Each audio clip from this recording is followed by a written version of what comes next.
Okay, let's unpack this. Yeah. Have you ever wished you had a clearer roadmap to understanding your body's most crucial signals, especially when it comes to fertility and the path to pregnancy? hmm It's almost like our bodies speak in this fascinating, sometimes subtle language. And today we're going on a deep dive to truly understand that conversation. Absolutely. And our bodies are constantly giving us just incredible information, really, if we only know how to interpret the signs. Right. We've pulled together a stack of sources for this deep dive, mostly from Baby Center, that help demystify the science of ovulation and early pregnancy detection, alongside some really practical tips for you. Yeah, our mission today is to arm you with the sharpest insights from these articles. We're talking things like basal body temperature, the nuances of ovulation tests, and even the surprising realities of, say, late ovulation and breastfeeding. Yeah. The goal is for you to walk away feeling truly informed, really empowered, whether you're actively trying to conceive or maybe just deepening your understanding of your own physiology. So let's start where it all begins. The fertile window. We kind of know ovulation is when an egg is released, but the sources reveal a critical nuance here. What exactly is the optimal time frame for conception? Well, the common misconception is that it's really all about that one day, the day the egg drops. Right. But your sources clearly show that your most fertile window actually spans 6 days. It's the day you ovulate, yes, but also the 5 days leading up to it. 5 days before. Wow. Yes. And for the absolute best chances of conception, you're looking at the last 3 days of that 6-day window. Okay. So this means, getting to know those pre-ovulation signs is incredibly powerful. That's a crucial distinction then. So if the game changer is really understanding those days before ovulation happens, what are the most effective ways for us to actually pinpoint this incredibly important window? Our sources outline some truly clever methods. They do. Let's kick things off with a method many people have heard of, but maybe don't fully grasp: basal body temperature, or BBT. What exactly is this, and how does taking your temperature help you decode your cycle? Okay, so your BBT is simply your lowest body temperature in a 24-hour period. Basically, your temperature when you're completely at rest. Okay. The sources note that it typically shifts slightly, just a bit because of progesterone production. Ah, hormones. Right. So during your period in the first part of your cycle, the follicular phase, before ovulation, your temperature is generally lower. Makes sense. Then many people see a subtle dip, maybe 0.5 degree Fahrenheit, just before ovulation, often averaging around, say, 97 to 97.5 degrees. A little dip first. Sometimes, yeah. And then after ovulation, your BBT rises by about 0.5 degree to a full degree Fahrenheit, and it stays elevated. So it's about spotting that sustained rise. But here's the catch, isn't it? By the time you see that temperature go up and stay up, the egg has likely already been released. So it's more of a rearview mirror than like a crystal ball for timing sex right now. Precisely. You've hit the nail on the head. The sources really emphasize that BBT alone isn't accurate for timing intercourse in that cycle. Right. Because by the time that temperature rise is confirmed, your most fertile period has usually passed. As one expert, Dr. Sasha Hackman, puts it, BBT only tells you what has happened, not what is about to happen. Okay. It's excellent for confirming ovulation after the fact, which helps you understand your cycle's patterns over months. For future predictions. Exactly. But not for hitting that immediate fertile window. That makes perfect sense for, long-term understanding and just validating that ovulation occurred. So what's the correct technique for taking BBT then? Sounds like precision is really key here. It absolutely is. You need a specific basal thermometer, one that's accurate to 1/10 of a degree Fahrenheit, because we're talking tiny, tiny shifts. Not just any thermometer. No, definitely not. And you take your temperature immediately when you wake up. Before you sit up, before you eat, drink, talk, anything. First thing, got it. And crucially, you need to have had at least 3 consecutive hours of sleep beforehand. And take it at the same time every single morning. Consistency is key. Massively. The real power, as we said, comes from charting these readings day after day, month after month. That's how you start to see your unique pattern emerge and can then begin to predict future ovulation. That long-term charting sounds incredibly insightful, but it does leave me wondering if so many common things can affect your temperature day to day. How reliable is BBT on its own? You mentioned things like, fevers, medications, even just a bad night's sleep. You're hitting on a really crucial point. The sources list a significant number of variables, things like being sick, obviously, but also certain meds, antibiotics, blood pressure meds, even birth control pills if someone stops them, thyroid disorders, endometriosis, physical exertion, stress, physical or emotional, interrupted sleep, drinking alcohol the night before, travel across time zones, shift work. Even just the temperature of your bedroom can potentially skew the reading. Wow, that's a lot. It is. And this is precisely why the sources strongly recommend combining BBT charting with other tracking methods. It's a really valuable piece of the puzzle, but it's rarely the whole picture by itself. Okay, so if BBT gives us that valuable look back at our past cycle, let's explore the more immediate, kind of real-time signals our bodies offer. What about cervical mucus? Ah, yes, cervical mucus or vaginal discharge. It goes through really predictable changes throughout your cycle, all driven by hormonal shifts. Oh, The key thing to watch for is its consistency. As you get closer to ovulation, you'll typically notice an increase in discharge, and it becomes thin, slippery, and stretchy, much like raw egg whites. the classic egg white description. Exactly. And that consistency is vital because it creates the perfect environment for sperm, helps them travel and survive longer. Makes sense. The sources suggest checking it daily, maybe first thing in the morning, or you can insert a clean finger. The pattern usually goes kind of dry right after your period, then maybe cloudy or sticky. Mm-hmm. Then it becomes clear, slippery, and stretchy. That's your likely fertile window. And then after ovulation, it tends to decrease and become thicker or stickier again. So that egg white consistency is the real telltale sign for fertility. Yeah. But can external factors mess with its appearance too, like they can with BBT? They absolutely can, yeah. Things like certain medications, using feminine hygiene products, douching, which isn't recommended anyway, Yeah. recent sexual intercourse, breastfeeding. Even having a pelvic exam where lubricant was used can all alter how cervical mucus looks. Good to know. So while it's a powerful internal signal, you definitely need to be aware of these potential influences when you're tracking it. Right. Okay, so beyond these physical signs, there are also direct tests you can buy. Yeah. How do ovulation predictor kits, OPKs, actually work? And how are they fundamentally different from, say, a pregnancy test? Good question. OPKs work by measuring specific hormone levels to predict when ovulation is likely to happen. The most common types are the urine-based ones. Like a pregnancy test strip, sort of. Similar idea, yeah. These kits detect a surge in luteinizing hormone, or LH. This LH surge typically happens about 24 to 36 hours before your ovary releases an egg. Ah, so it gives you a warning. Exactly. All right. That timing is incredibly valuable if you're actively trying to conceive because it gives you that crucial heads up about your most fertile days coming up very soon. So LH is the signal the egg is about to drop. What about those less common ones? Salivary ferning kits. Are those useful? Yeah, the salivary ferning kits try to detect changes in the salt content of your saliva as estrogen rises before ovulation.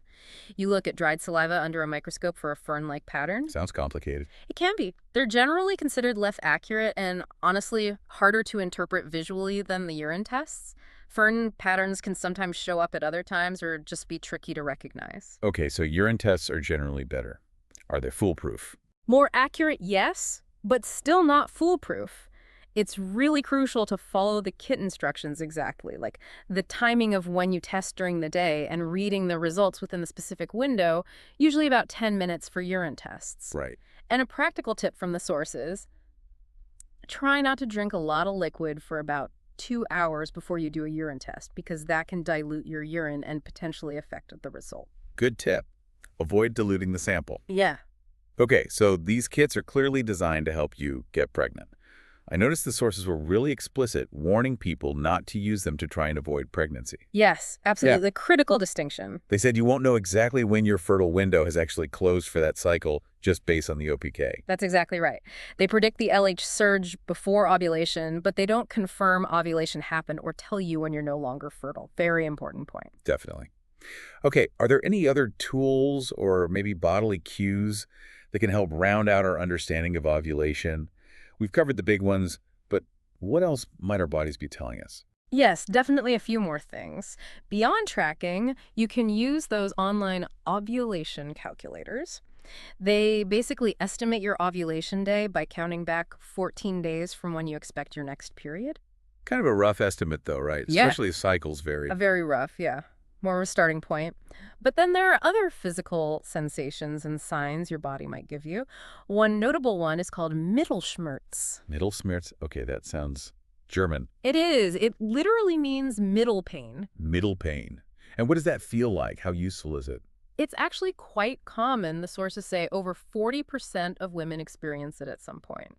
It's usually felt as a mild cramp or maybe a sharp kind of twinge-like pain on one side of the lower abdomen. Right. It's thought to be caused either by the ovary stretching as the follicle grows or maybe some irritation from a little fluid or blood released when the egg pops out. Interesting. How long does it last? Can be anywhere from just a few minutes to maybe a day or two. Now, while it can be a helpful personal sign for pinpointing your fertile window if you're trying to conceive, it's important to remember it's not a foolproof indicator. Its timing can vary. It might happen slightly before, during, or even just after ovulation. Oh, okay. And because sperm can live inside you for several days, you definitely can't rely on feeling mittelschmerz or not feeling it to avoid pregnancy. Right, so it's another signal to maybe add to the puzzle, but not something definitive on its own. Got it.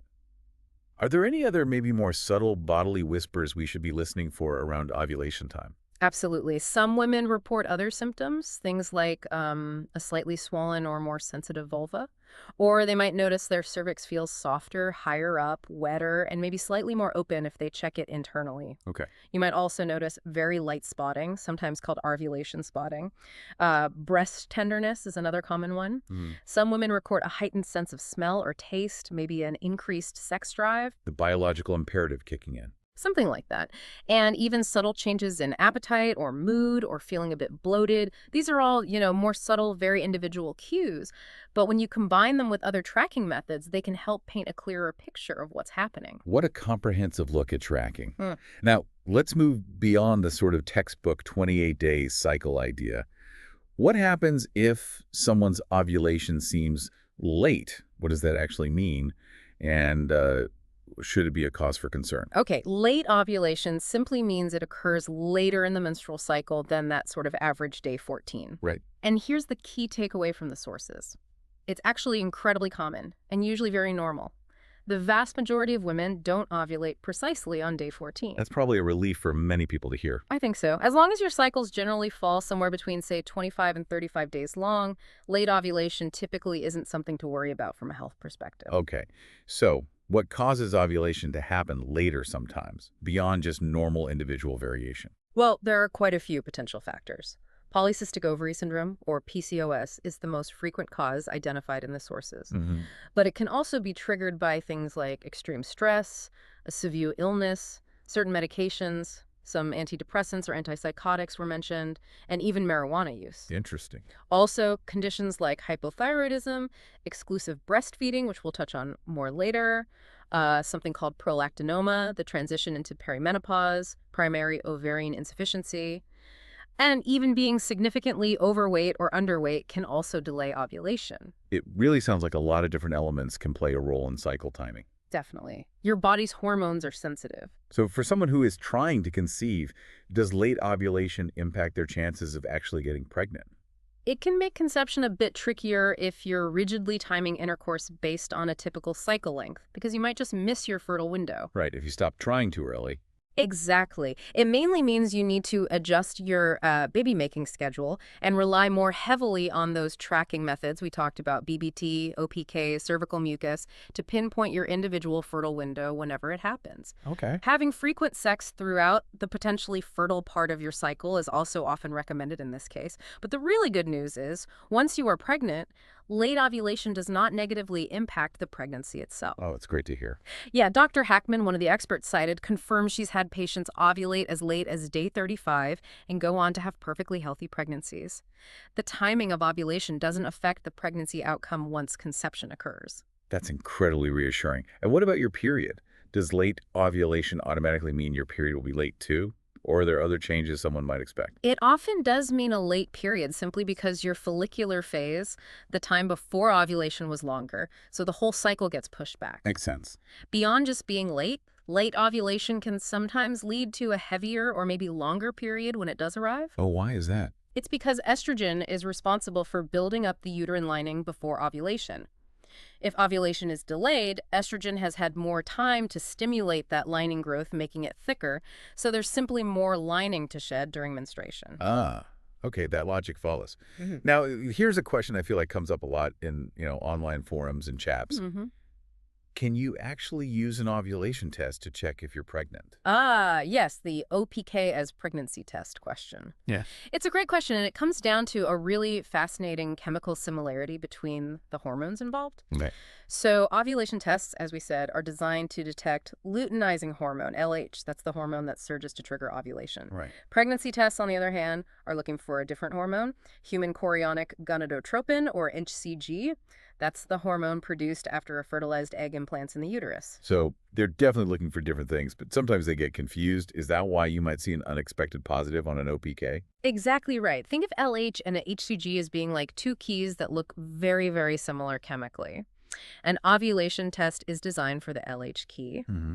but sometimes the HCG key, because it's so structurally similar, can accidentally fit into the OPK's lock and trigger a positive result, especially if HCG levels are rising in early pregnancy. So it can happen. It can. So if you happen to take an OPK, maybe out of curiosity, and it's positive, and your period is also notably late, it's definitely worth taking a proper pregnancy test. But it's not reliable. Absolutely not. The sources are crystal clear on this. An ovulation test is not a reliable way to confirm pregnancy. You could easily get a false negative if your HCG levels aren't high enough yet. Or a false positive. Or a false positive if the test is just picking up your normal LH, which can fluctuate.